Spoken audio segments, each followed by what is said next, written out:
வாழ்க வளமுடன். ஓம் நமச்சிவாய. அனைத்து தமிழ் உள்ளங்களுக்கும் வணக்கம்.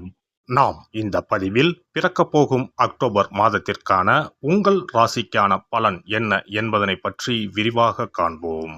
பிறக்கப் போகும் இம்மாதத்தில் உங்கள் வாழ்வில் வளமும் நலமும் செல்வ செழிப்பும் பெற்று வாழ்வில் உயரிய நிலையை அடைய எல்லாம் வல்ல எம்பெருமானை வேண்டி விரும்பி கேட்டுக்கொள்கிறேன். இம்மாத கிரகநிலை என எடுத்துக்கொண்டால் ரிஷபராசியில் குரு பகவானும் மிதுன ராசியில் செவ்வாய் பகவானும் உள்ளனர். இம்மாத ஆரம்பத்தில் சந்திர பகவான் சிம்ம ராசியில் தனது பயணத்தை துவக்குகிறார். கன்னி ராசியில் சூரிய பகவான், புதன் பகவான், கேது பகவான் உள்ளனர். துலாம் ராசியில் சுக்கிர பகவானும், கும்ப ராசியில் சனி பகவானும், மீன ராசியில் ராகு பகவானும் சஞ்சாரம் செய்கின்றனர். இம்மாத கிரக பயிற்சி என எடுத்துக்கொண்டால் புதன் பகவான் அக்டோபர் மாதம் 10ஆம் தேதி துலாம் ராசிக்கு பயிற்சியாகின்றார். சுக்கிர பகவான் அக்டோபர் மாதம் 12ஆம் தேதி அன்று விருச்சக ராசிக்கு பயிற்சியாகின்றார். அக்டோபர் மாதம் 17ஆம் தேதி இரவு 7:40 சூரிய பகவான் கன்னி ராசியில் இருந்து துலாம் ராசிக்கு பயிற்சியாகின்றார். செவ்வாய் பகவான் அக்டோபர் மாதம் 20ஆம் தேதி அன்று மிதுன ராசியில் இருந்து கடக ராசிக்கு பயிற்சியாகின்றார். நீச்சஸ்தானத்திற்கு செல்லும் செவ்வாய் பகவானால் மிகப்பெரிய மாற்றம் உண்டாகும். இம்மாத கடைசியில் அக்டோபர் 29ஆம் தேதி புதன் பகவான் துலாம் ராசியில் இருந்து விருச்சக ராசிக்கு பயிற்சியடைகின்றார். இம்மாதத்தில் வரும் விசேஷ நாட்கள் என எடுத்துக்கொண்டால் அக்டோபர் மாதம் 2ஆம் தேதி மகாலய அமாவாசை வருகின்றது. வருடத்திற்கு ஒரு முறை வரக்கூடிய இந்த அமாவாசையில் பித்ருக்கள் மேலோகத்தில் இருந்து பூமிக்கு வந்து நம்மை ஆசிர்வதிக்கக்கூடிய விசேஷமான நாளாகும். அக்டோபர் 3ஆம் தேதி நவராத்திரி விழா ஆரம்பம். அக்டோபர் மாதம் 11ஆம் தேதி ஆயுத பூஜை என்று சொல்லக்கூடிய சரஸ்வதி பூஜை வருகின்றது. அக்டோபர் 12ஆம் தேதி விஜயதசமி, அக்டோபர் 31ஆம் தேதி தீப ஒளி திருநாள். இனி உங்கள் ராசிக்கு இம்மாதம் நடக்க உள்ள சுப மற்றும் அசுப பலன் என்ன என்பதனையும், அசுப பலன் ஏற்படுமாயின் ராசிக்காரர்கள் செய்ய வேண்டிய பரிகாரம் என்ன, வழிபட வேண்டிய தெய்வம் யார் என்பதனை பற்றி விரிவாக காண்போம். தனுசு ராசி அன்பர்களே, இந்த மாதம் செவ்வாய் பகவான் உங்களுக்கு யோகத்தை அள்ளித்தரப் போகிறார். வெளியூர் பயண வாய்ப்புகள் உண்டாகலாம். மனதில் தேவையற்ற எண்ணங்கள் ஏற்படும். ஆனாலும் உங்களுக்கு இருக்கும் தன்னம்பிக்கையால் அனைத்து தேவைகளையும் பூர்த்தி செய்து கொள்வீர்கள். வழக்குகளில் சாதகமான நிலை காணப்படும். திடீர் செலவுகள் உண்டாகலாம். காரியங்களில் தடை தாமதங்கள் ஏற்படும். தொழில் வியாபாரம் எதிர்பார்த்தபடி நடக்காமல் சற்று மந்தமாக காணப்படும். பணவரத்து தாமதமாகும். யோசித்து செய்யும் காரியங்கள் சாதகமான பலன் தரும். உத்தியோகத்தில் இருப்பவர்களுக்கு உழைப்பு அதிகமாகும். சாதாரணமாக செய்யக்கூடிய காரியங்களை கூட அதிகமாக முயற்சிகள் எடுத்து செய்ய வேண்டியிருக்கும். குடும்பத்தில் இருப்பவர்களால் வீண் தொல்லைகள் ஏற்படும். தாய்வழி உறவினர்களிடம் வீண் மனஸ்தாபம் உண்டாகலாம். கணவன் மனைவிக்கு இடையே கருத்து வேற்றுமை வரலாம். பிள்ளைகள் மேல் கூடுதல் கவனம் செலுத்துவது நல்லது. பெண்களுக்கு வீண் மனக்கவலை உண்டாகும். காரியங்களில் தடை தாமதம், வீண் செலவு ஏற்படும். கலைத்துறையினரை பொறுத்தவரை புத்தி சாதுரியத்தால் எதையும் சமாளிப்பீர்கள். வீண் அலைச்சல் ஏற்படும். நீங்கள் நினைப்பதுபடி மற்றவர்கள் நடந்து கொள்ளாததால் டென்ஷன் ஏற்படலாம். தொழில் தொடர்பான பயணங்கள் அதனால் அலைச்சல் ஏற்படும். அரசியல் துறையினருக்கு பணிகளில் இடையூறுகள் ஏற்படலாம். பழைய பாக்கிகள் வசூலில் தாமதமான நிலை காணப்படும். சொன்ன சொல்லை எப்பாடுபட்டாவது காப்பாற்றுவீர்கள். ஒரு சில பணி காரணமாக வீட்டை விட்டு வெளியில் தங்க நேரலாம். மாணவர்களுக்கு கல்வியில் மந்தமான நிலை மாற கூடுதல் கவனத்துடன் பாடங்களை படிப்பது நன்மையை தரும்.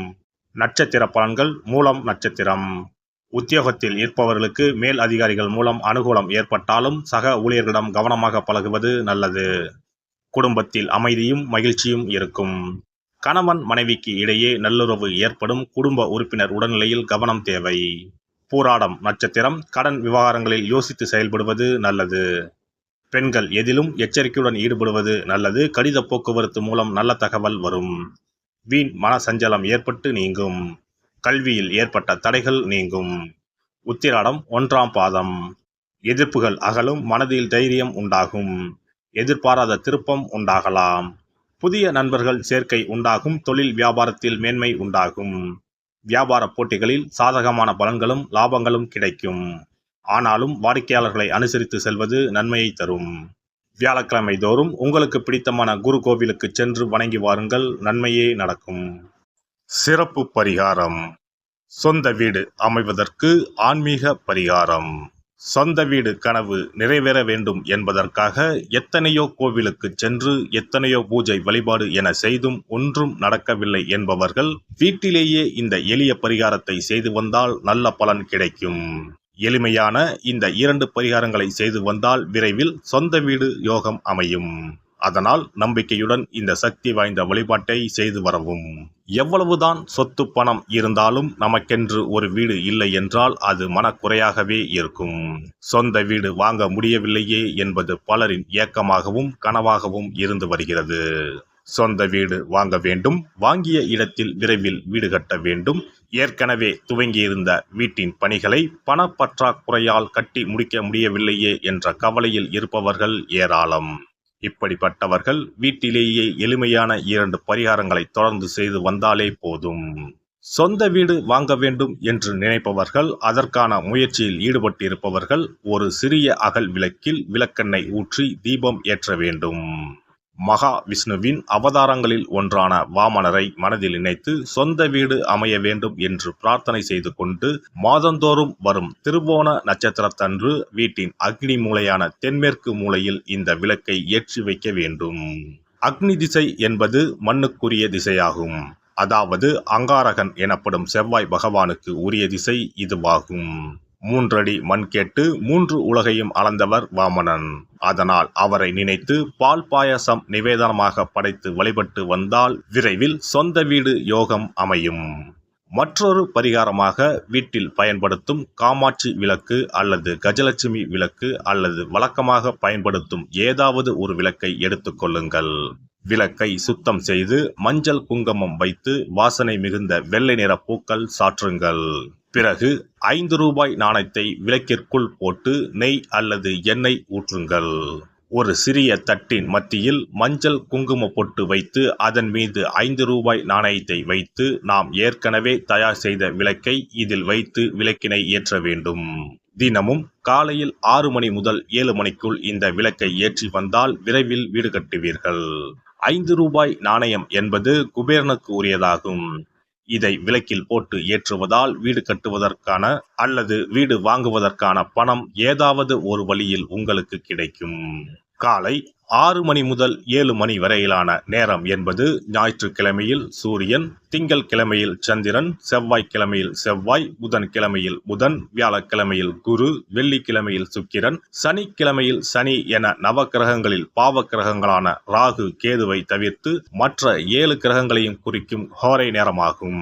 இந்த நேரத்தில் விளக்கு ஏற்றுவதால் நவக்கிரகங்களின் அருள் கிடைத்து பூமி யோகம் உண்டாகும். எந்த ஒரு பரிகாரம் என்றாலும் மனதில் முழு நம்பிக்கையோடும் இறைவனை உறுதியாக வேண்டி வழிபாடு செய்தால் மட்டுமே பலன் தரும். எளிமையான இந்த பரிகாரத்தை தொடர்ந்து செய்து பயன்பெறுங்கள். எல்லாம் வல்ல இறையருளால் நீங்களும் உங்கள் அன்பு குடும்பமும் உடல் நலம், நீலாயுள், நிறை செல்வம், உயர் புகழ், மெய்ஞானம் ஓங்கி வாழ்க வளமுடன். இந்த வீடியோ பதிவு உங்களுக்கு பிடித்திருந்தால் லைக் பண்ணுங்க, கமெண்ட் பண்ணுங்க, ஷேர் பண்ணுங்க, மறக்காம சப்ஸ்கிரைப் பண்ணுங்க, பக்கத்துல இருக்கிற பெல் பட்டனை கிளிக் பண்ணுங்க. நன்றி, வணக்கம். ஓம் நமச்சிவாய. சிவாய நம.